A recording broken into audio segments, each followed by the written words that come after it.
ากครับตรงนี้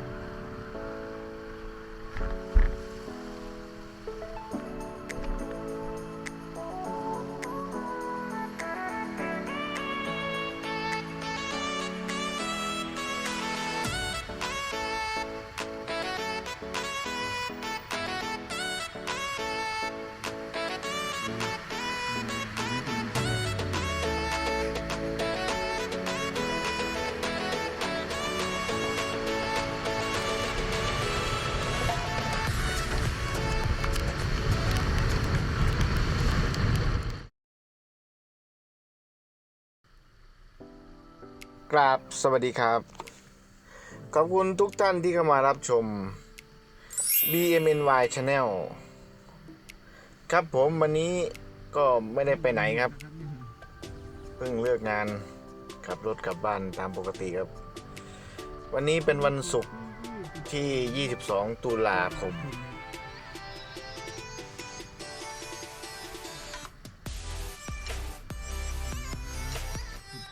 เวลา 17:30 นาทีครับรถติดมากครับฝนเพิ่งหยุดตกนะครับ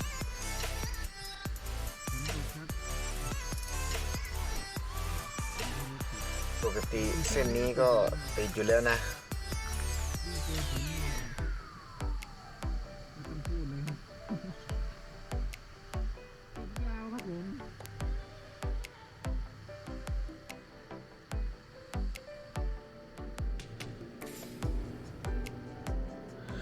วันนี้เป็นวันหยุดชดเชยครับแต่รถก็ยังเยอะอยู่อาจเป็นเพราะฝนตกทำให้รถติดสะสมก็ได้นะครับ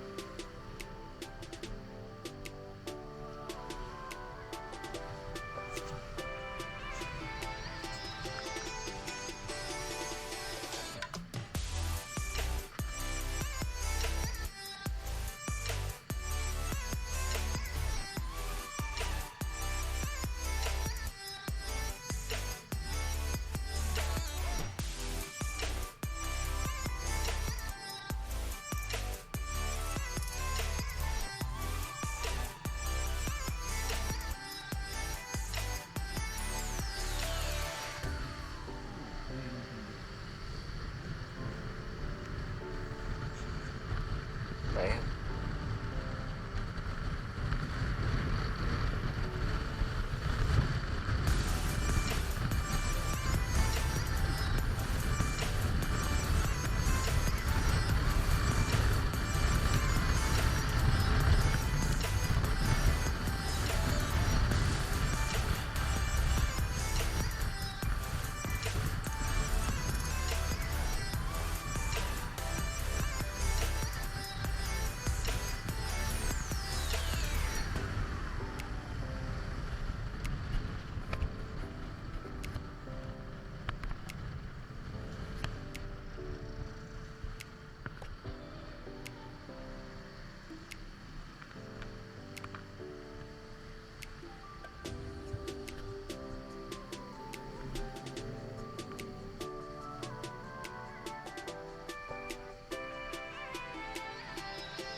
รถเยอะครับตอนนี้ก็ถึงหน้ามูลนิธินะครับก่อนถึงน่าจะเรียกว่าแยกบางนาตราดตรงไปก็ขึ้นสะพานข้ามแยกข้ามไปฝั่งกิ่งแก้วครับ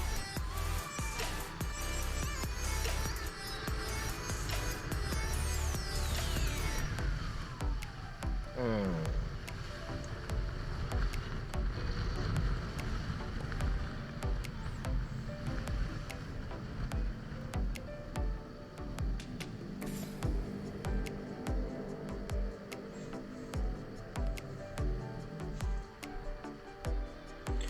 ตรงนี้มอไซค์ตัดเข้าได้นะครับแต่ถ้าเป็นรถใหญ่ก็ไม่ควรครับเห็นใจคนที่เขาต่อแถวมาด้วยนะครับ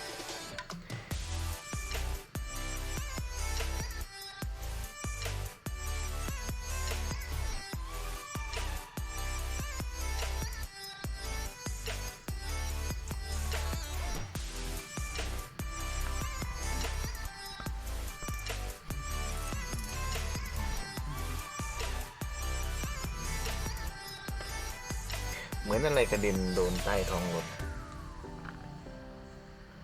มีเสียงลากมาด้วยนะครับเดี๋ยวหาที่จอดส่องดูอีกทีครับได้ยินเสียงเหมือนยังติดมาอยู่ครับ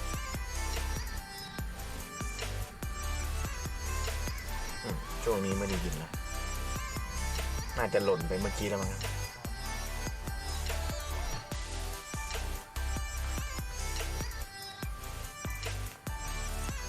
ไม่มีนะครับไปดูแล้วก็ไม่มีอะไรนะครับ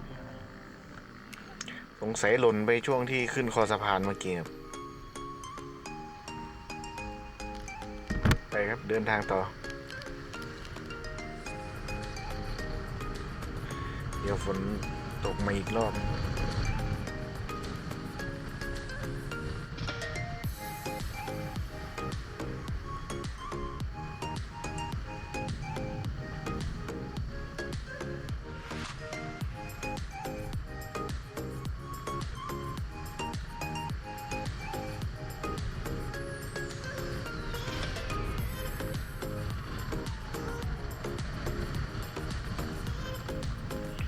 ช่องด่วนก็ติดเหมือนกันนะครับ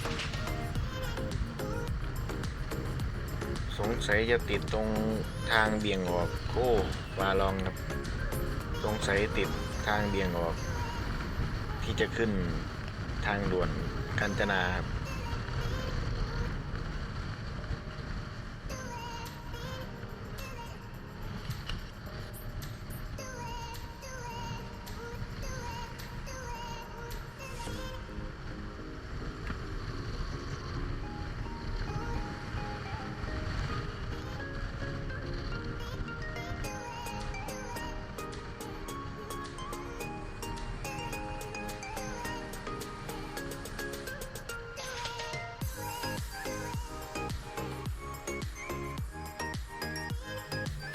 มาถึงช่วงนี้ก็ต้องระวังรถใหญ่หน่อยนะครับเป็นทางร่วมทางแยกออกจากช่องด่วนเพื่อที่จะขึ้นด่วนกาญจนาครับมีทั้งรถพ่วงรถ10 ล้อนู่นนะครับ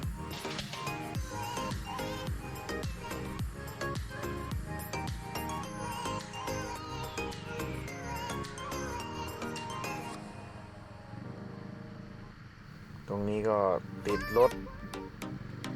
เบี่ยงซ้ายขึ้นทางด่วนครับ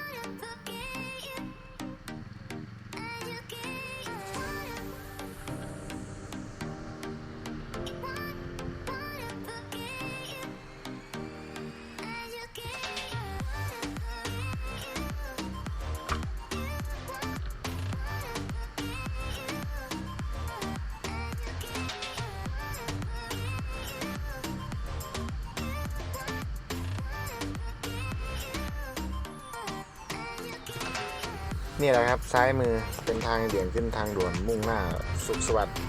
และออกมอเตอร์เวย์มุ่งหน้าบางปะอินครับ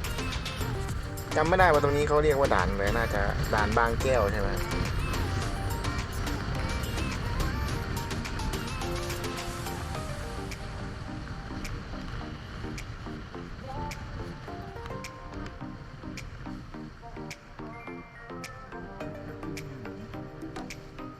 ติดเช่นเคยครับช่วงหน้าเมกะ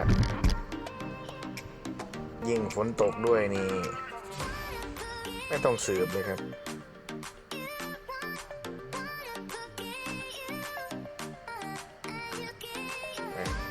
ออกไปขวาได้นะ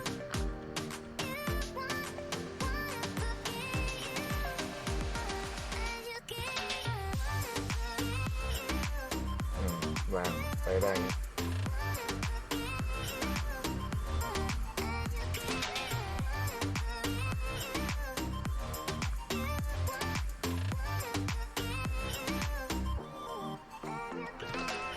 ก็ไปหน่อยนะ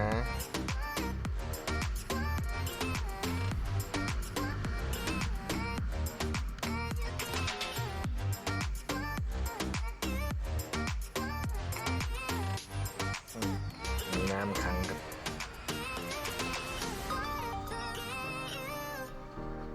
ช้าๆครับ ตรงเนี้ยเดี๋ยวน้ำกระจายโดนรถเขาอีกถ้าเป็นเราก็ไม่อยากให้โดนนะครับ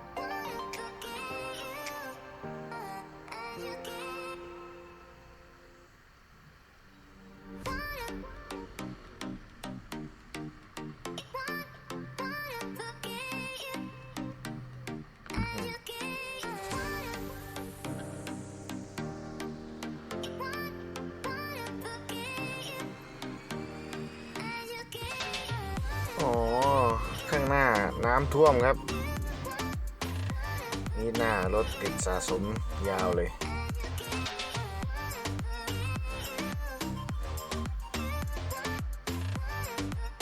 แล้วก็ไปเรื่อยๆครับ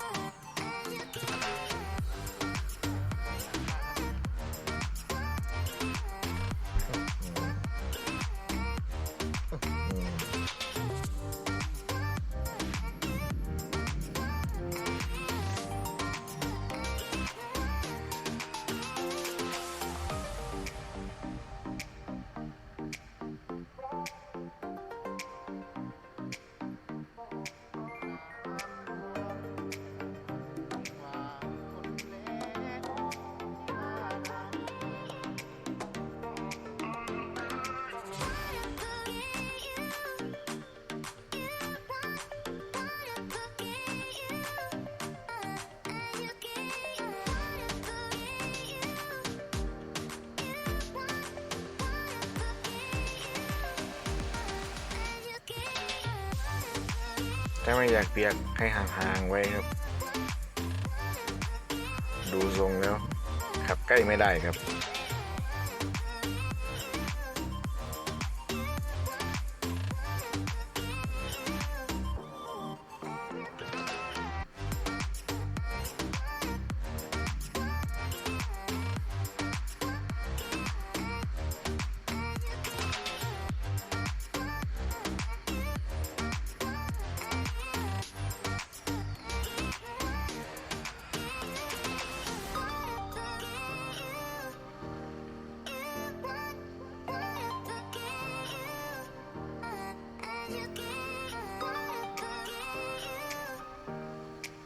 ออกไปใกล้ๆก่อนครับเดี๋ยวโดนรถครับ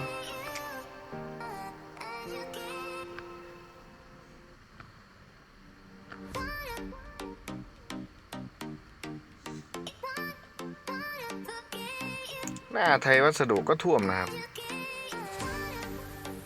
แสดงว่าฝนตกหนักพอสมควรนะครับ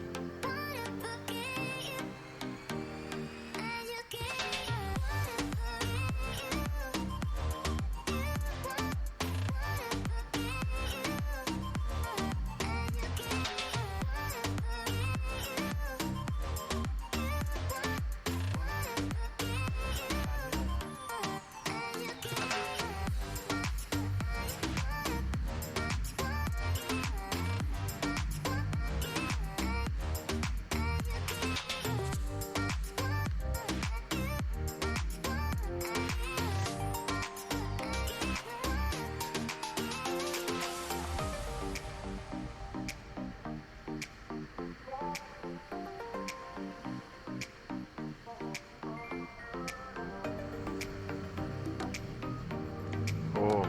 ตรงทางขึ้นนี้เป็นแอ่งเลยครับไปครับ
เหมือนฝนจะเริ่มลงเม็ดอีกแล้วนะครับ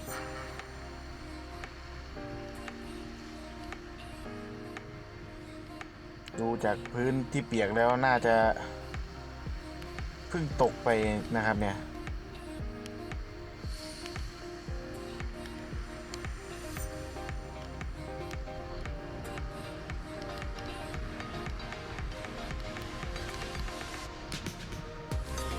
เริ่มแรงขึ้นแล้ว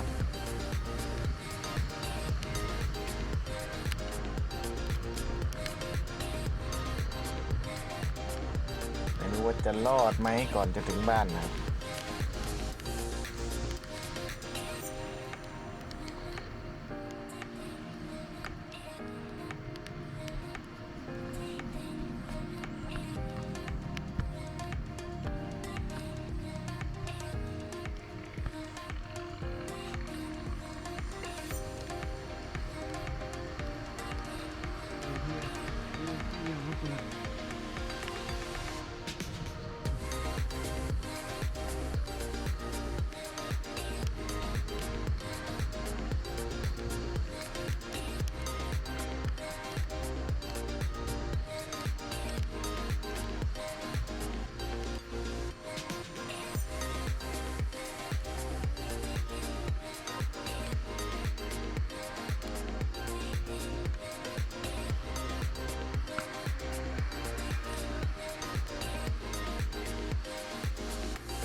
เริ่มจะตก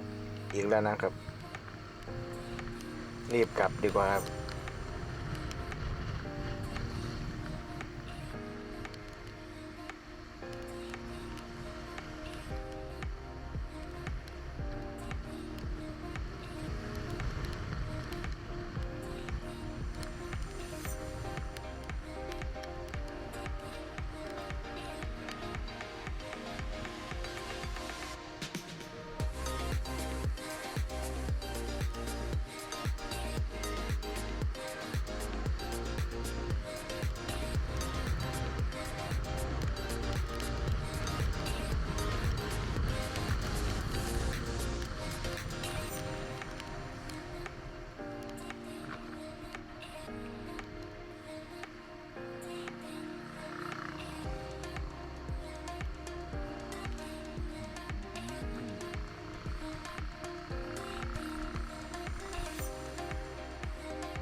แถวนี้ก็ท่วมหน่อยๆครับก่อนถึงโรงพยาบาลบางนาหนึ่งส่วนมากจะท่วมเลนซ้ายนะครับโอ้ใหญ่เดี๋ยวโอ้หลบท้ายรถเก๋งกันนะ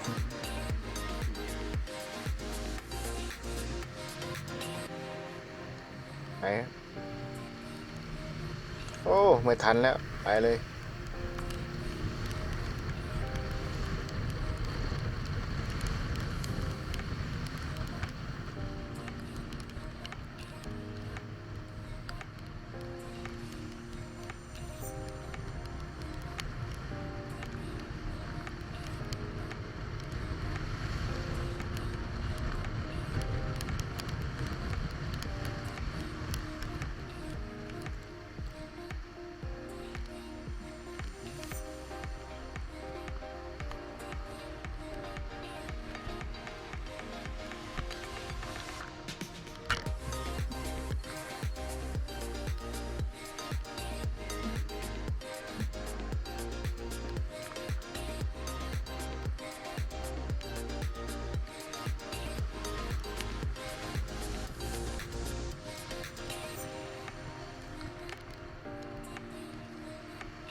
ครับ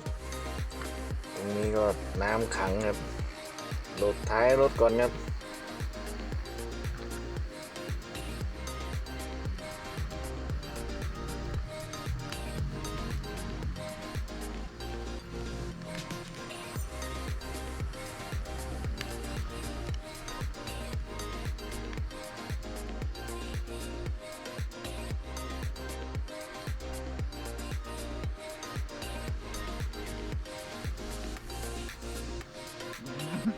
โอ้ล้อหลังปัดนิดนึงครับเกือบล้มครับไปต่อครับ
ไปช่องนี้แล้วกัน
เอาละครับถึงที่หมายแล้วครับผมโชคดีที่ฝนยังไม่ตกมาอีกรอบนะครับสำหรับวันนี้ก็ไม่ได้มีเหตุการณ์อะไรขับรถถึงที่พักอย่างปลอดภัยคลิปหน้าจะไปไหนนั้นรอติดตามรับชมครับสำหรับวันนี้ขอตัวลาไปก่อนขอบพระคุณทุกท่านที่รับชมรับฟังขอบคุณครับ